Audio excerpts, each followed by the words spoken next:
కొత్తగా ఏర్పడిన మహమ్మద్ నగర్ మండల కేంద్రంలో ఉమ్మడి నిజాం సాగర్ మండలాల బీఆర్ఎస్ పార్టీ కార్యకర్తల విస్తృత స్థాయి సమావేశం నిర్వహించారు. మాజీ స్పీకర్ బాన్సువాడ శాసనసభ్యులు పోచారం శ్రీనివాస్ రెడ్డి, మాజీ ఎమ్మెల్యే హనుమంతు షిండే, మాజీ జెడ్పీ చైర్మన్ దాపేదర్ రాజు, బీఆర్ఎస్ ఎంపీ అభ్యర్థి గాలి అనిల్ కుమార్ పాల్గొన్నారు.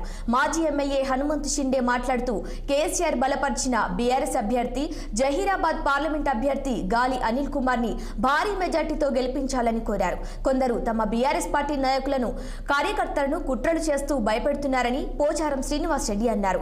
ఇంకా మాట్లాడుతూ కాంగ్రెస్ పార్టీ ఇచ్చిన హామీల గురించి ప్రశ్నించారు. ఓటర్లను చైతన్యపరిచి కారు గుర్తుకే ఓటు వేయాలని విజ్ఞప్తి చేశారు.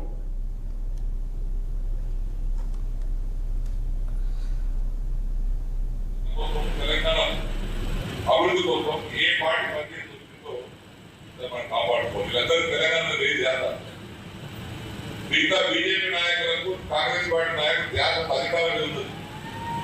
కేసీఆర్ ఉన్నంత బిడ్డ ఎవరు లేదు తెలంగాణ గురించి. ఎందుకంటే ఆయన కష్టపడి తెలిసింది కాబట్టి. తెలుగుదేశం పార్టీ ఉన్నప్పుడు కూడా తెలియదు. తెలుగుదేశం పార్టీ ఉన్నప్పుడు కూడా అప్పుడు కూడా చంద్రబాబు నాయుడు ఎదిరించిన వ్యక్తి కేసీఆర్. తెలంగాణ సాధన కోసం, తెలంగాణ అభివృద్ధి కోసం ఏ పార్టీ పనిచేసి వచ్చిందో మనం కాపాడుకోవాలి. వీళ్ళందరూ తెలంగాణ లేదు ధ్యాస. మిగతా బీజేపీ నాయకులకు, కాంగ్రెస్ పార్టీ నాయకులు ధ్యాస అధికారం ఉంది. కేసీఆర్ ఉన్నంత